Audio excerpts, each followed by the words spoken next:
can do this. If you can't be bothered to find a witty quote that actually applies to your movie, just make up some shit and assign it to the most random historical figure you can think of. Mother Teresa, 1450 BC. Also, reading. Nice to see the moon still getting work 3 years after its breakout performance in Bruce Almighty. 1, 2, 3. It's a baby boy! It is not. It is a pancake on the passenger seat going by this delivery. Also, I'd have let this ridiculousness slide if she was facing the right way. But considering she's sitting sideways, Reese should have thrown the car into a 180-degree clockwise spin and then suddenly stopped. Physics matter, people. I'm sure you're expecting the sin here to be kids, and it would have been were it not for this f***ing outrageous bit of parking. What sociopath parks like this? But also kids, being reminded that at one time you could actually get a gallon of gas for less than 50 cents. I'm going fast. Talking to yourself about your driving while you're driving. Next up is Ricky Bobby. Ricky, is your father here? No, ma'am. I haven't seen my daddy in years. 10 years, in fact, something I'm certain even a teacher in the 80s would have known, and assuming they possess half a brain cell, wouldn't have brought up in front of the whole class. It's the fastest who gets paid, and it's the fastest who gets laid. Actually, being the fastest rarely gets you any kind of one-upmanship in the getting laid department. Oh man, they drag poor Michael Clark Duncan into this. And also, R.I.P., the world is the worst place without your incredible charm coursing through it. That's why this group right here is the laughing stock of NASCAR. Holy shit, that's extra rough considering NASCAR is the laughing stock of motorsport. This group is the laughing stock of a laughing stock. So why am I not laughing? Oh, I see Terry. He's having a chicken sandwich. There's no way that at a sporting event this size, this asshole would have managed to get to the chicken sandwich place, get served, find a table, and start eating in the 30 seconds since we last saw him. If we don't get that car back on the track, our sponsors are gonna a chicken. Honestly, if you've got a chicken in your digestive tract, it out is probably the best for everyone concerned. Now, is there anyone out there who wants to go fast? While you can have a new driver take over in the middle of a race, it's only if the initial driver is sick or injured, which is not the case for Terry. Regardless, Ricky Bobby is not currently a racer, and therefore would have had very little or no training behind the wheel. So the crew letting him be Terry's substitute is a lot of shake and bake bullshit. But of course, Ricky Bobby will volunteer and be a racing god. Now, this is either a monumental stroke of luck for Lucius or a testament to the fact that NASCAR requires as much skill as falling down. With all due respect, Lucius, I'm gonna do some driving. Letting the drama of the moment decide when you should shift gears instead of the car's engine. Big story from Talladega today. Little-known jackman Ricky Bobby places third in the Dennett racing machine. He got third, but they were out of the race for minutes. He had to get changed. How did he manage to unlap himself that quickly? That's not just being good at NASCAR. That's driving a car that's faster than everyone else. I mean, that's so ridiculous you may as well have just given him first. The idea that there is not one but two magazines about car racing available to the masses. Ricky Bobby wins with Cal Naughton Jr. finishing second. Cal finished second? Why is this random pit crew stacked with incredible drivers? Ricky I can understand because this is his movie, but two drivers from the same team absolutely dominating means they probably just have the best car in the field and should have been winning regardless. No, it's me, Susan, your assistant. Susan, you gotta watch it when I get into autograph mode. Yeah, but you weren't just signing random heads in the crowd. You were signing the things they handed to you. So this is still a really f***ing weird thing to do. Dear Lord, baby Jesus. If you like jokes about saying grace to different types of Jesuses, then oh boy, have I got a 3-minute sketch for you. If you don't, then the next 3 minutes might be rough, and you have my permission to skip. My two beautiful, handsome, striking sons, Walker and Texas Ranger. Chuck Norrising your references. That boy leaves 2 tickets for his daddy at every race, and he never shows up. This is sweet and all, but how would Ricky Bobby's dad even know the tickets are waiting for? The human heart is such a mystery. Except for, to heart surgeons. Ricky Bobby wins it in reverse. I know cars can be modified to drive really fast in reverse, but they aren't going fast enough to win a NASCAR race fast, okay? Also, how did they nab first and second place? Cal is right behind Ricky and McMurray when they spin out, and the rest of the pack isn't far behind. How did they crash, spin, come to a complete stop, quip for a few seconds, and not get overtaken by everyone? Are they racing DeLoreans? But here's something to pick your spirits up. It's real nice. I got it at Target. It's on sale. Please. Target never marks down their human fingers. The literal millions of dollars of champagne that are wasted at the end of every motorsporting race, except the Indy 500 where they waste milk, because milk. Also champagne. Get that fizzy mess away from my esophagus before those barely imbibable carbonated bubbles of bullshit burst my bowels. But I gotta tell you, that was some of the dumbest driving I have ever seen in my life. No one is telling their winning driver this while they're still celebrating the win. Waits until the race debrief. Or, probably f***ing never, because the marshals would have disqualified him first. And I know you won the race. You're not gonna live forever. I'm not stupid, Lucius. No one lives forever. Ricky Bobby would be the fastest at CinemaSins, weirdly. With all due respect, Mr. Dennett, I had no idea you'd gotten experimental surgery to have your balls removed. What was that? Whoa, I said with all due respect. No, that doesn't mean you get to say whatever you want to say to me. Thank you! With all due respect is the movie trope that just keeps giving. Everyone knows it's code for go f yourself. And with all due respect, it should duly f off. Respectfully. It's in the Geneva Convention. Look it up. I'm not sure this joke works because it relies on me believing that Ricky Bobby has enough context to even vaguely know what the Geneva Convention is or how to use it in a sentence. We've had presidents who can't claim the above. Why did you stop the jazz music? Character played by Sacha Baron Cohen has a weird accent cliche.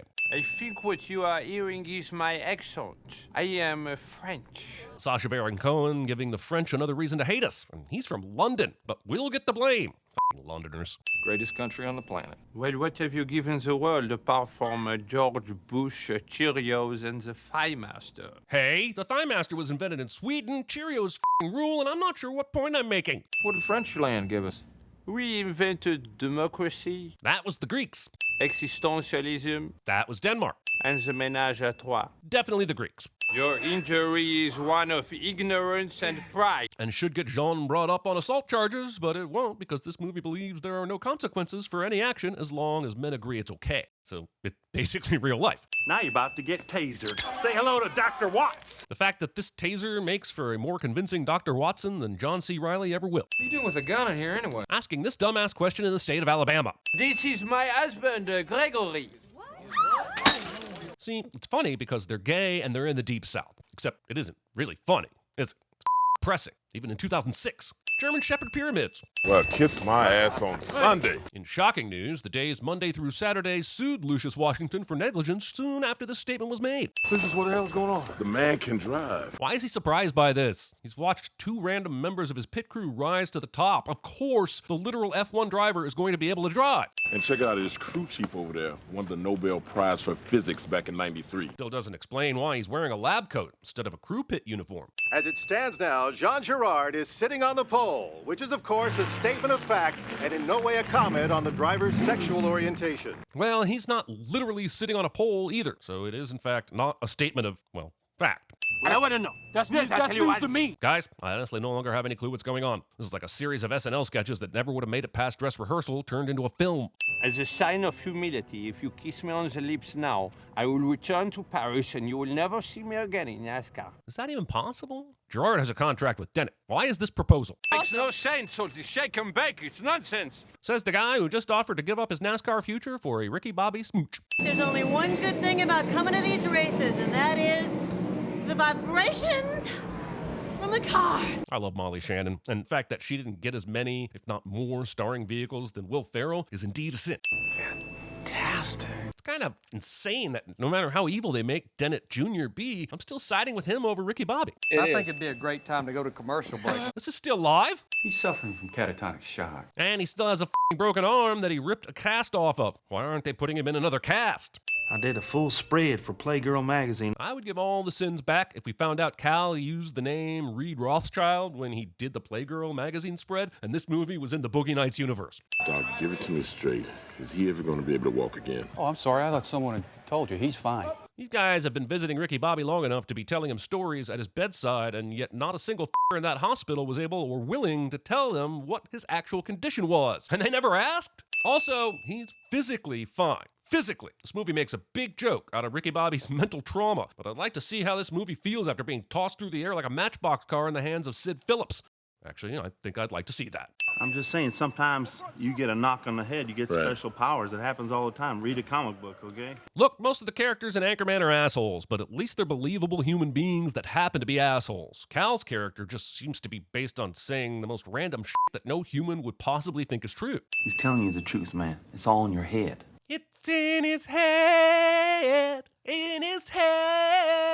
Bobby, Ricky Bobby. You want to see what my life is? Holy shit, where did he get that big-ass knife from? Okay, we can see there's a can of Coke, so maybe he's eating his lunch in here, but why is the hospital handing out big-ass steak knives with lunch? We'll use this knife to pry it out. We'll pull it out. This movie made $148 million domestic. Socks.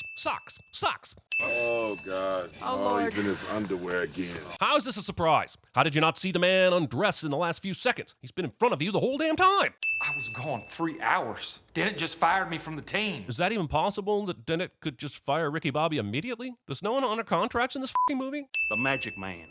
Now you see me? Now you don't. In shocking news, John Cena sued Cal Naughton Jr. for copyright infringement soon after this statement was made. Hey, Ricky, are you on fire? Kids are dicks, but I feel like if a famous NASCAR driver started working at your pizza place, that might be the coolest fucking thing in the world, right? Also, what are the chances after winning several NASCAR races, Ricky would be so hard up for money he's having to immediately go to work as a pizza delivery man? I'm guessing they're slim and unbelievable, which pretty much describes the entirety of this movie. Buggalo's Pizza, we are pizza. No, what you are is holding that pizza the wrong way around. Keep that shit flat, my dude. Unless you want all the toppings served separately to the dough. Do not disrespect pizza, movie! Me and your mama did it in a Rustler's Steakhouse bathroom when I was 17. Sharing TMI with your kid and all, but for some reason, when the dialogue is being delivered by Gary Cole, I find it soothing. Getting knocked the out and not spilling any of your beer. Being an experienced drinker that would choose to wear a Coors t-shirt. Might as well be drinking Milwaukee's Best. More of a headache, but makes you feel like less of a failure. There ain't nothing more goddamn frightening than driving with a live cougar in the car. Bullshit burgers. Cougar wouldn't even crack my top 10 most frightening car companions. In order, from least pants to most, it would go a lion, the bear from Cocaine Bear, Michael Myers, my buddy Steve from college, 2 cougars, Samara from The Ring, a caveman, one of those screaming goats, and a singular wasp. So you're saying if I just calm down, the cougar will be okay? You got it. Ricky Bobby trusts that this total stranger holding a beer in a brown paper bag has in-depth knowledge of cougar behavior and or his best interests at heart. How'd it go? Well, I was mauled by a cougar. Weren't. Those 2 scratches did not count as a mauling. I've had worse maulings from shaving. I should probably stop shaving in the cougar enclosure. Anarchy! I don't even know what that means, but I love it! You and the rest of the anarchists, my dude. How many more times are you gonna toss me the radio in the bathtub? Not embracing the opportunity to get your what women want powers. Nothing to be scared of. It's a new house. There's a lot of creaks and moans and groans in it. That's the opposite description from what the new house should sound like. And Cal dealing with a haunted house would make this movie at least 8% better. So I taped a kilo of cocaine underneath the car and called the boys in blue. Now, the way I figure, you got about 2 minutes before they show up, and you do 5 to 10. Yeah, but Schrodinger's cocaine is taped under your car, dumbass. You're the one doing the jail time. 116. 116! Pull over! Pull over! Pull over! There's no way that a car chase at over 100 miles an hour is ending with a pull over, pull over. It is ending with a...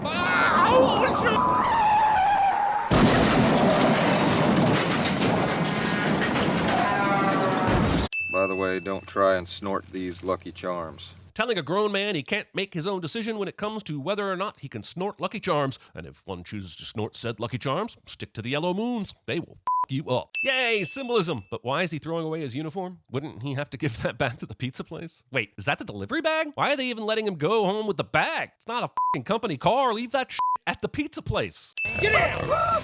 Get down, Karen! Karens. Movie expects us to believe that the DMV would let you shut one eye and wear a hat when your picture is taken. Ricky's license says that he was born in 1971 and that the current year is 2002, which makes him 31. Earlier, Reese said, I'm 55 years old. And that... Me and your mama did it in a Rustler's Steakhouse bathroom when I was 17. Which means that he should only be 48, not 55. How do you explain that, movie? Applebee's has rats! I found a whole rat in my Cobb salad! Are you not supposed to find rats in your Cobb salad? You came in, you said, if you ain't first, you're last. Oh, hell, Ricky, I was high when I said that. I mean, that doesn't make any sense at all. Reese is acting like he has no idea what Ricky is talking about, as if this was some off-the-cuff phrase he never used again. But if that's true, why did he also have it as a bumper sticker? Bumper stickers are serious shit, people. I got nothing because of you. I feel like Cal Naughton Jr. should be included in the I've got nothing because of you conversation, but you do you, Ricky Bobby. They want me to race at Talladega next weekend, but I'm not. Wait, who wants you to race at Talladega? Who would be asking for him to race again? Did he send a tape of himself driving again? Wouldn't he, at the very least, have to go to a track and show them he could drive again? I've seen in my application to the real world, so I'm hoping to hear back from that. 2006 seemed to think that this is a dumb idea and uses it as a punchline, not knowing that 2023 sees this as a legit life goal. Why is it that you always fall for people who leave you? Enablers! Isn't it just as likely that people leave him because he's an obnoxious, selfish dumbass? Like Carly and your dad and your sponsors. His sponsors? Can he really fall for his sponsors? I just assumed they paid him a ton of money to endorse their product. If anything, I think he fell for capitalism, and honestly, haven't we all? Do you want to know why I think that you should race again? Is it so that we can get to the end of the movie where he makes an inevitable yet nonsensical and unearned return to glory? I bet it's that. It's because it's what you love, Ricky. It is who you were born to be. Yeah, but maybe he only loves it because that's what he saw his father do and followed that path in a desperate attempt to win his approval and accidentally dedicated his life to a sport that he may or may not actually love. The lesson shouldn't be do the thing you were born to do and nothing else. It should be don't improv your entire movie and expect me to laugh at random shit because it's random. You don't need to think, you need to drive. You need speed. You need to go out there and you need to rev your engine. Amy fucking Adams, which normally means I would remove a sin. So instead I'll add 5. Are we about to get it on? You are, and I can't think of 2 characters in a movie who have ever deserved less to be a couple. We're not a pit crew anymore. Wash and buff special, no tires. Well then, why do you still have all the pit crew gear so close to hand? Don't leave temptation in their way. This is like putting a chef in a kitchen and telling them not to cook, or putting a mid-aughts comedy in front of me and asking me not to sin it. Talladega. Are you ready for that? Yeah, I think so. Well, all right then. Lucius abandons his car wash business based on nothing more than Ricky Bobby's word, a man who's been delivering pizzas instead of racing and has shown no indication of being able to drive on a NASCAR track again. If Breaking Bad taught us one thing, it's that car washes can be super lucrative. I came here for you to beat me. This movie trying to have any kind of purpose for any of these characters is both funny and sad, and I don't like clowns. You never know what's going on behind those painted-on smiles, and I don't even know what I'm talking about anymore, but neither does the movie. That's dumb. It's not dumb. It's just dumb. Why is it dumb?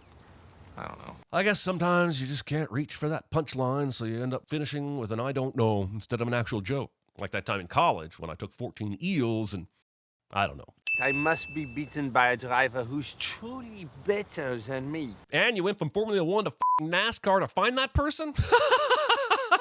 Will you be my Katie Couric? Wow. I feel like I'm in the Highlander. I wish I was watching Highlander. Ladies and gentlemen, pull up a chair, drop the kids off with their aunt. Assuming the aunt in this equation isn't also interested in watching 40 cars drive around in circles for 4 hours. Yeah, no, she probably isn't. Carry on. A hot dog. I mean, that's like looking up Yasmin Bleeth's skirt. For the sake of Yasmin Bleeth and no one else, I certainly hope not. Because it's just you out there. We don't have any corporate sponsors.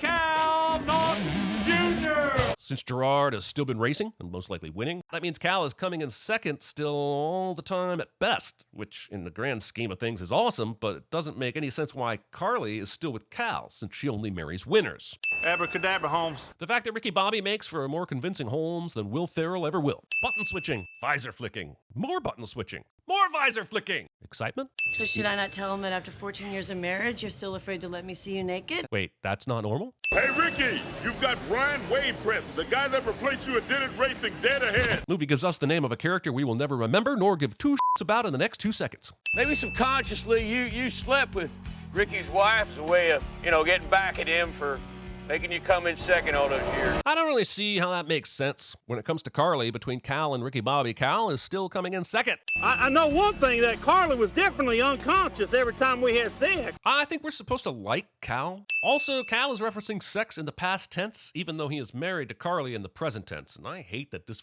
movie is so boring, my mind is now trying to figure all that out. I believe you have some tickets waiting for me. How does he know about the tickets? Mister, these tickets have been waiting for you for a long time. Yeah, but not these tickets, right? Ricky has to rebuy those tickets for each race, so they're only as old as when the tickets for this race went on sale. In fact, Ricky didn't even know he was going to be in this race until last week, so they are at most a couple of weeks old. Also, yes, that previous sin was ultra nitpicky because of course I know the dude was referring to the fact that Ricky has been buying tickets for his dad for a long time, but you need to understand how much I dislike this film. So much so that I'm adding this explanation of that previous sin as a sin all its own. In fact, I'm just going to keep saying shit and adding sins. I really like tortoises.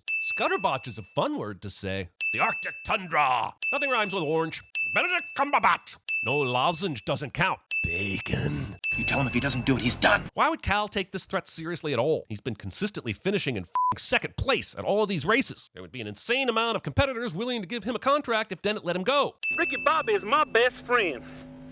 And it's shaking bake time. And with that, Cal literally finds an extra gear and decides to overtake Ricky Bobby. What was stopping him from doing this earlier, you might ask? Great question, I would reply. Also, why would Ricky Bobby let him overtake? He has no idea that Cal is on his side. Wouldn't he try to block him? Daryl, you tell Brian Wavecrest to take out Cal Naughton right now. But isn't the damage done? He's already helped Ricky get to the front, so what good does taking him out do now? Also, this should have killed so many people, and Dennett isn't even arrested even a little bit. The entire field was in that wreck, and we've only got 6 laps to go. Only Ricky Bobby and John Girard got away clean. He said, completely ignorant of how convenient that is for the movie. Race officials have completed an extensive cleanup of the track. We're ready to get back to racing. I was going to send the fact that there is no way this race would continue after that huge accident and a bit of cleanup. However, a few seconds of research shows me that a literal death probably wouldn't stop the race from being completed, and that is some bullshit. 10 cents for NASCAR being an insane sport. I watched the Highlander movie. It was This hot take isn't backed by Gerard's own 16-minute or less YouTube video. This is far and away the dumbest ending of any movie about cars ever. Cars 2 ended better than this. Cars 2! Well, I've seen a lot of big crashes at Talladega, but this is the longest one I've ever seen. Let's take a quick commercial break and we'll be right back. Movie takes time out to sin itself, thinking it'll excuse it from me sinning it for the same reason. Self-awareness will not be saving you today, sir. We wouldn't dare play the music, but the sin is dragging poor Pat Benatar into this mess. As if anyone from that distance could see who had their hand farther across the finish line. Ricky Bobby wins. It was completely illegal and in no way will count. I said not today, sir. Forcing your Ricky Bobby lips on someone else without their explicit consent. I painted the car. We had sex. Is that right? Yeah. Yeah. Well, I wish I could have been there for that. We all do, Reese. We all do. Wait. Ignoring the fact that you aren't getting 4 adults and 2 shitty kids into a 1969 Chevy Chevelle Malibu, what about the car that they came in? I'm guessing they didn't walk to the race. Driving off into a literal sunset cliche. Goddamn movie can't even end without pissing me off. Today, we want to talk about something serious. Packs of stray dogs that control most of the major cities. Movie shares all of its best jokes during the closing credits.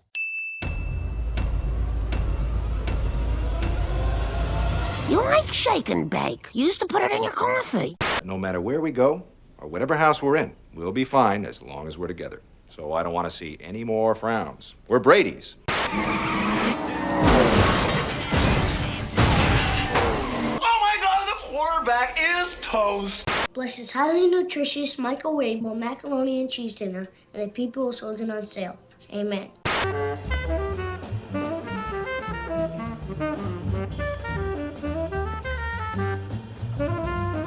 My name is Jean Girard, and I am a racing car driver just like you, except I am from... I want you to say,